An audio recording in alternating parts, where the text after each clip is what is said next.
You know that saying, trust your gut? Yeah, I learned that one the hard way. A few years back, I wrote this short story called The Serial Bridegroom. The story is discussed on Takeaways with Chad and Kirsten and can be found on Medium. Link is in the description below. I wrote it to explore my own little hesitation on my wedding day. In the story, the bride thinks she's marrying the devil. Me? I thought I was marrying a saint. I was totally in love. But still, there was this tiny knot in my stomach. I told myself, oh, it's just cold feet. Later, I realized that feeling arose from an argument I'd had with my future mother in law and stuff my soon to be husband said to me in defense of his mother, months before the wedding. We patched things up, but little did I know that was just the warm up act for what turned out to be pure hell. So, here's my real advice from someone who could give you a whole TED talk on what it's like to marry into a family full of narcissists. Love yourself enough to walk away if your gut's screaming at you. You're hesitant for a reason. Don't just brush it off as wedding jitters. Sit with it. Ask yourself why before you walk down that aisle. Trust your gut. Seriously. Do yourself that favor. What's your take? Have you ever ignored a gut feeling and regretted it? Drop it in the comments. Now, here's Chad and Kirsten's discussion about the serial bridegroom.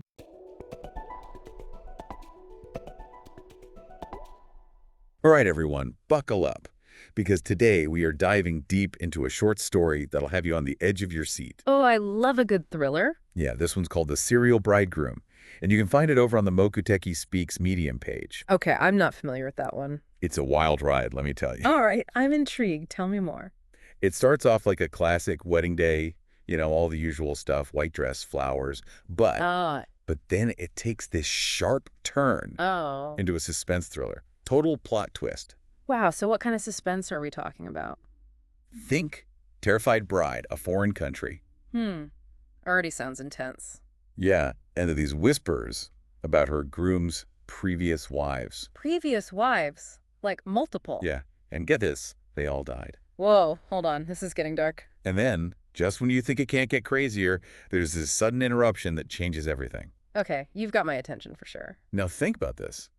Have you ever had that feeling deep down like something's wrong, even when everything seems perfect on the surface? Oh, yeah, totally. Like a gut feeling. Absolutely, that little voice that says something's off. That's exactly what our bride, Rennie, is dealing with in this story. Oh man, poor Rennie. So the story just throws us right into her fear then. Yeah, right from the opening lines, she's walking down the aisle and all she can think is, I am marrying the devil. Whoa. Can you imagine feeling trapped on your supposed wedding day? It's heavy stuff, and it's not just pre-wedding jitters, you know? Right, there's got to be more to it. It really hints at this cultural pressure she's under. She's considered a woman left behind. Ah, I see. So there's like this societal expectation she's facing. Exactly. It seems like her family was really pushing for this marriage, even accepted a bunch of money from the groom. Wow, that adds a whole other layer to it. It makes you think, right? Like, how much do societal expectations influence our choices? Big time. It's easy to say follow your gut, but when you factor in family, culture, it gets complicated. Totally. Rennie's story really makes you think about the courage it takes to go against those pressures, especially when your safety might be on the line. Exactly. Now let's talk about the groom, Hiroki. Okay, what's he like? Author does not hold back on the descriptions.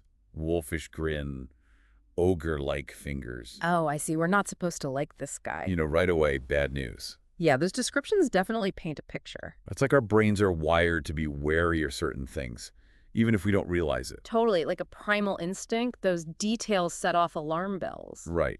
And then there's this detail, light rain, while they're heading to the ceremony, but it's sunny.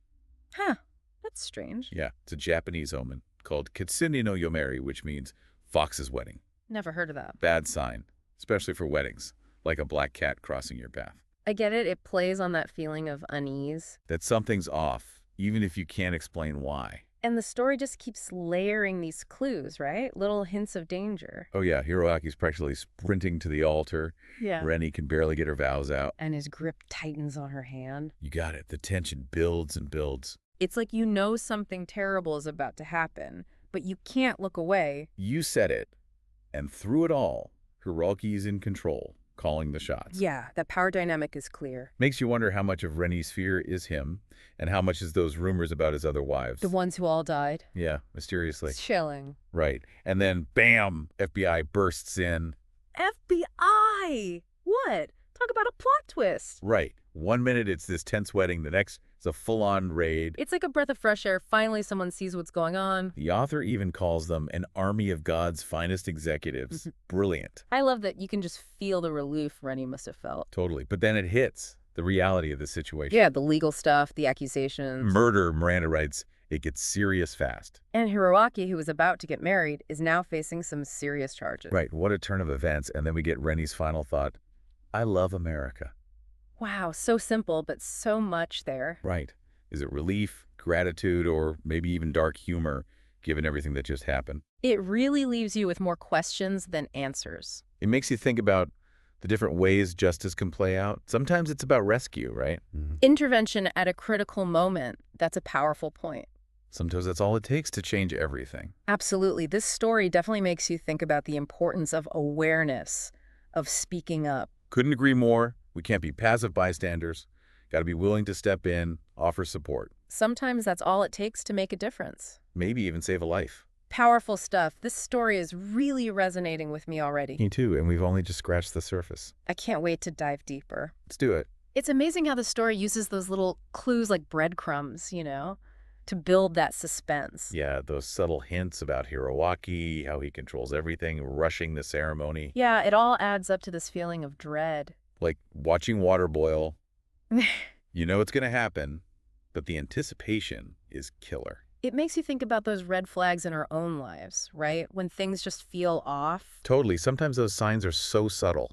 That gut feeling or that hesitation you can't explain. Exactly. And trusting your gut, it's not about being paranoid. Right. Not about distrusting everyone. It's about having a healthy sense of what feels right, what feels wrong. Like an internal compass pointing you the right way, even if you don't know why. Exactly. Sometimes it's literally life-saving. Think about Rainey. If she hadn't had those doubts, who knows? It's scary to think about. Makes you realize those little decisions, listen to your gut or ignore it, they have consequences. Big time. And that's where having a good support system comes in, people you can talk This to, people you trust. bounce ideas off of, help you make those tough choices. Absolutely. And asking for help, it's not weak. Not at all. It shows strength, self-awareness. For sure. Now, going back to the story, remember Rainey's family pushing her into this marriage. Yeah, even though she clearly wasn't into it. It brings up those questions about culture, expectations, and what we want for ourselves. It's like she's trapped between doing what's expected and what's right for her. How do you balance those pressures, Family, culture, your own well-being, I think it starts with being open, communicating, honest conversations. especially with family, about what matters to you, even if it goes against the grain. It takes empathy from both sides, finding that middle ground. Honoring your past, but building a future you want. Exactly. A future that's safe and good for everyone. Now, let's switch gears a bit. There's this whole other thing in the story that struck me. Oh, what's that? Appearances versus reality. The author plays with that a lot. Yeah, on the surface, everything's perfect. Big wedding, rich groom. Total smoke and mirrors, this illusion of happiness. It's like they say, all that glitters isn't gold. We get so caught up in what we see, the outside. But it's what's underneath that matters. And the story does a great job of peeling back those layers, slowly revealing the truth. The darkness under the surface. Like those hints about Hiroaki's other wives. The rumors, the mystery surrounding them. Those are the cracks in the facade, glimpses of what's really going on. It reminds you things aren't always as they seem. You got to be more discerning, you know. Yeah. Think critically. Question things. Don't take things at face value, dig a little deeper. Exactly. Look for those inconsistencies. They might tell a different story. Like a detective, searching for clues. Piecing together the evidence. And sometimes those clues are in the most unexpected places. Speaking of unexpected, that line about Rainey being a woman left behind. Yeah, I kept thinking about that, how much society dictates things, especially for women. It's like they define her by her marital status. Like what she doesn't have defines her, not who she is. It makes you think, what other labels do we use to limit people? Put them in boxes based on age, gender, whatever. Like saying, this is all you can be, no more. So limiting, we got to challenge those ideas. See people for who they are, their unique experiences. Break free from those labels. Celebrate diversity. Celebrate the individual. Now, speaking of celebrations, remember when the FBI crashes the wedding? Oh, yeah, like an army of God's finest executives. Such a powerful image. This force of good rescuing Rini. Makes you think about what justice means. Is it punishment? Or is it preventing something bad from happening? That's a tough one. But saving her from that situation, that felt like justice. It did, like fate stepping in, saying, nope, not today. It shows that justice can have many faces. It's not always about revenge. Sometimes it's about protection, second chances. And sometimes it comes from the most unexpected places. Right, now about Rini's final line, I love America. So much packed into those 3 words. It's relief, but there's something else there too. Like a bit of irony, she came for the American dream, and this is what happens. How does she see America now, after everything? It's like she's starting over, but with all this baggage. The immigrant experience is complex, so many hopes and so many challenges. It makes Rini's story even more powerful. It speaks to those universal feelings, hope, resilience, wanting a better life. And it shows, even in the darkest moments, there's always a glimmer of light, a chance for things to get better. Speaking of light, let's talk about storytelling itself for a minute. Okay, I like this. How do you see the story structure? Those little details, how do they work? Yeah, it's a powerful statement. You can almost hear the weight of it all. Like, I'm free, but what now? It really makes you think, what happens after something like this? Can she even find happiness after all that? Can she rebuild, you know? That's what's so great about a story like this. It leaves you with those lingering questions. It makes you think about the impact trauma has and how strong people can be. It's about resilience, finding hope when things are rough. And everyone handles things differently, right? Some people need to be alone. Some need to connect with others who understand. There's no right way to heal. It's a process, a journey, not a destination. It takes time, support from people you care about. And sometimes professional help. It's important to remember that. It really makes you think about empathy, you know? Absolutely. We never really know what someone else is going through. Got to be kind, be there for each other, listen without judgment. Everyone has a story, and sometimes those stories are hard to share. Now, before we wrap things up, I wanted to go back to the title, The Serial Bridegroom. Oh, yeah. What a title. It just grabs you right away. Sets the mood, you know something bad is going to happen. It perfectly sums up Hiraki. He's a predator. All charm and manipulation, this pattern of using marriage for his own gain. Makes you think about ambition, greed, and how dangerous those can be when they're not checked. It's like he sees marriage as a tool, a way to get what he wants. And people get hurt along the way, and we're left wondering, what about those other wives? Did they get justice? It's a good question. Highlights how important it is to investigate, uncover the truth, hold people accountable. It makes you think about the bigger picture, too.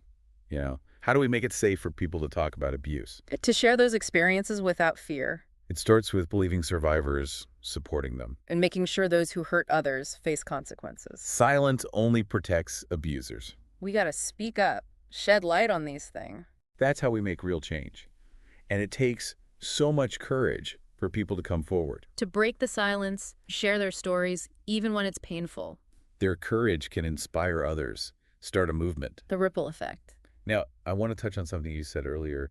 Trusting your gut, it's not about being paranoid, right? It's not at all. It's Yeah. not about living in fear of everyone. It's about having good judgment, being aware of those little warning signs. Like having a built-in radar, scanning for danger. Doesn't always work perfectly. We all make mistakes, miss things sometimes. But the more you practice, the better you get at recognizing those red flags. And it's not just about danger. It's also about opportunity, sensing when something feels right. When things align with your values, your goals, Our intuition can be a powerful guide in all parts of life. relationships, career choices, everything. So if we had to sum this all up, what are the biggest things to take away from The Serial Bridegroom? Trust your gut, be aware of what's happening around you, and speak up if something feels wrong. Don't be afraid to say something.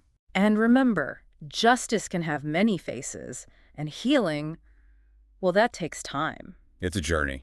And even though it's a story, what it talks about, it's real, it affects all of us. Absolutely. It's a reminder that even when things are bad, there's always hope, a chance to heal, to make things better. This deep dive has been so insightful. It's been a pleasure discussing this story with you. Same here. And to everyone listening, remember, Rainey's journey shows us how strong the human spirit can be. Even when facing unimaginable things. We all have the ability to bounce back, to heal, to find purpose and meaning in our lives. Never give up on that. Keep exploring, keep asking questions, and keep trusting your gut. Those are words to live by. We'll see you next time, Deep Divers.